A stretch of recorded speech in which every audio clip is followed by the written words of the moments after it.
Very important I do mention, and Nigerians should know that even though we do have 2 federal government criminal cases against me, they are on criminal defamation simply because I spoke up on the threat to life. And everybody has a right to speak up on their threat to life.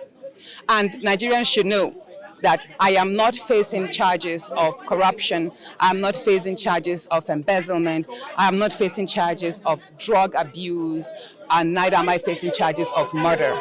And it's ironic that the people who are actually testifying as witnesses in the 2 federal government cases have cases at EFCC, have files at EFCC on record that they have actually embezzled state funds running into billions. So it's really, let me say this, it's very important I do mention the flip of our judicial system, the flip of how institutions are being utilized to oppress people who are innocent.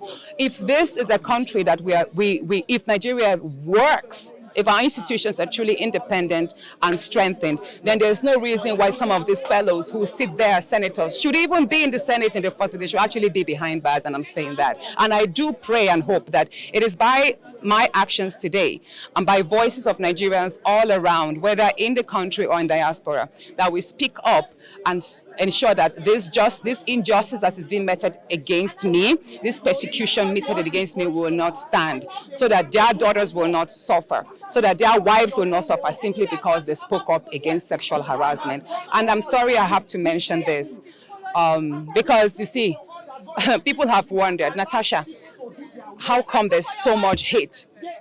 How come you were suspended for 6 months? Just the day after you tendered your petition on sexual harassment, you were suspended. And then there was the fraudulent recall. We all saw how we survived a recall. And then there's been a whole lot of attacks against me, which by the grace of God I've survived. And whenever people ask me, Natasha, why is there so much hate from the Senate President against you? Why is it that the institutions have turned against you, even though, by and large, you are pretty much one of the fairest senators or politicians in Nigeria? And I tell them, this is just an iceberg of what I have had to suffer and endure in the Senate under Akpabio's leadership for the last 1 year. Many of you thought that my speech on that floor, when I told him I was not afraid of him, and I did mention, I said, if you make me speak to the media on what I have had to endure in your hands, you know, it would go pretty.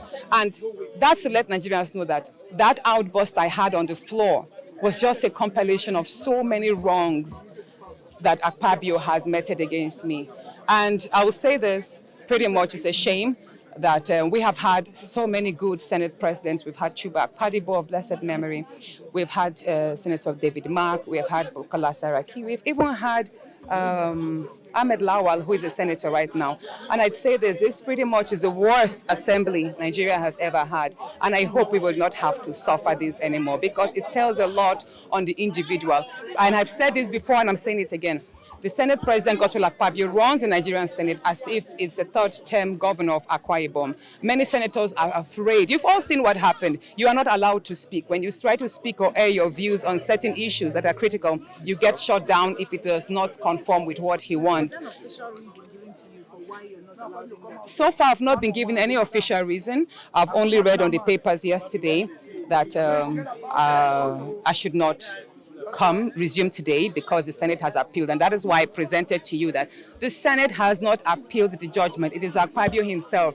He is abusing power by willing the entire institutions to fight me. It's a personal vendetta that Akpabio is unleashing on me by hiding under the wings of the institutions, and it is wrong. It is totally wrong, because you can't have his own senatorial district deprive the Kogi Central of representation. There is just no reason why these gates should not be open. But by and large, considering the fact that the Senate is vacating tomorrow, whenever they deem it fit to resume, we would resume as well. So what matters most is all the pressures and all the calls of me apologizing for no wrong that I did. I have refused to do that. So if it means staying the entire 6 months for an unjust suspension, which I'm saying, repeating again, has been quashed by the courts, so be it. I have pretty much been busy with my constituents on the brighter side. You've all seen, we've been carrying out a lot of projects in the past few months. Never, and that is true to my nature because I am a technocrat. I'm a lawyer. I'm an oil and gas expert. My formative year in my career were in the oil and gas industry. So I got into politics because I wanted to create a different mark for other people like me who wants to venture into politics. I also got into politics because I want to intentionally raise the standard of leadership. It's enough for us in Africa to sit down and admire leaders or politicians from other smaller African countries, not talk of the European world and the other Western world. So I hope that with this journey so far, however it goes, people should muster strength from me, and I hope that 2027 we will have more courageous, younger, educated, intentional leaders that will be elected into office so that together we can change the narrative of Nigeria. And thank you so much for your love and support. 22nd of July 2025, having duly notified the Senate through 2 letters that I would be resuming functions today. As a matter of fact, I'm disappointed on 2 grounds. One is the number of armed policemen that we met outside, all well kitted with guns, charged at a female senator who is unarmed with her people here, patriotic Nigerians. And the second thing is the fact that the Senate, under the leadership of Akpabio, have decided to become lawbreakers and by denying me entrance into the chambers to resume my duty. There's been some conversations in the media by his own team, trying to twist the narrative that the judge did not order my reinstatement, and I'd like to clarify that. You see, pursuant to Section 318 of the 1999 Constitution, it is very clear that decisions of a court comes in 5 ways. It could be a judicial decree, it could be a sentence, it could be an order, it could be a conviction, and it could be a recommendation.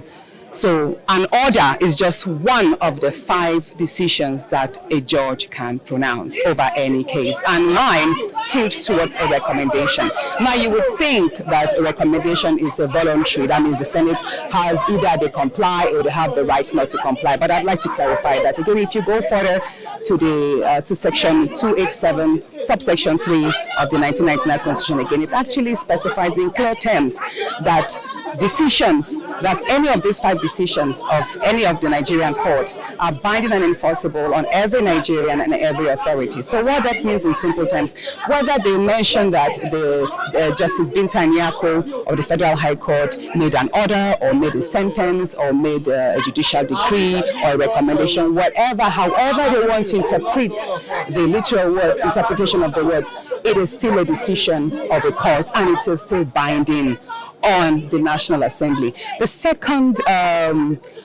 issue that I have seen withering around the media is that the Senate appealed the judgment. And I mentioned it, I'm saying it clearly. Hamza, can you please give me, where's Hamza? Let me have that page, please. Let me have the appeal. Let me show them the appeal.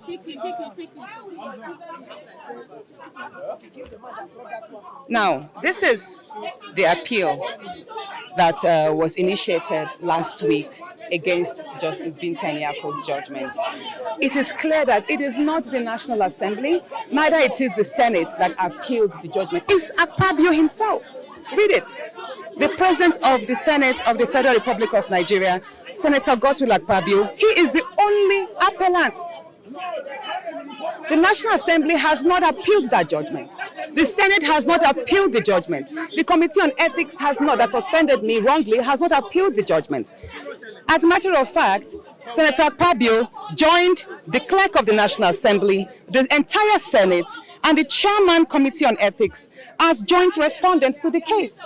That means Akpabio has taken the the National Assembly and the Senate and the clerk and the committee to court as well. Do you understand? That must be clarified. So there is no reason whatsoever, contrary to the publications I read yesterday, that I should not resume today because the Senate has appealed my suspension judgment, and that's wrong. The Senate did not. Your own appealed judgment. No, what I appealed is the contempt, and that is separate. The judgment came in two parts.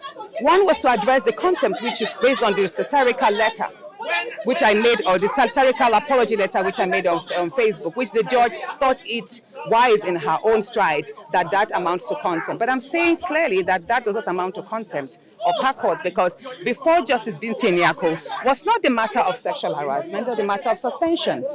And what I will say clearly, hold on, what I will say clearly here is me appealing the contempt does not in any way invalidate the decision of the court that mentions me resuming. And I'll say this again, in as much as the judgment, Justice Binta Nyako's judgment was the most watery of all the suspension judgments we've had, taking into consideration Senator Ali Ndume's and Senator Magege's suspension. But there is one particular portion of her decision which I want us to hinge upon, where she mentioned that my suspension is actually excessive, and that being suspended for 6 months actually will prevent my ability to carry out my constitutional functions as stipulated in Section 63 of the 1990 Constitution. Now, what does Section 63 of the 1999 Constitution means? That every senator in this and every parliamentarian is to attend a sitting not less than 181 days per year to carry out my constituted functions. And what are the constitutional functions of a senator? One, legislative, which I'll do in there. Second is oversight of the executive. And third is representative of my people. So that means what Justice Binta Nyako told the National Assembly is that not only is my judgment excessive, but it will also deprive me of carrying out my constituted duties of which I was elected according to the Nigerian Constitution. That is Section 63. So that means my suspension is illegal. If you look at that, because anything that contravenes the Nigerian Constitution is illegal. And the National Assembly cannot be greater than the Constitution. They're now coming down again based on the appeal. Akpabio himself cannot be greater than the courts, cannot be greater than the Constitution. And I want Nigerians to know that the office of the Senate President, Akpabio himself, does not give me my legitimacy as a senator. Pre-election. So maybe well, of course I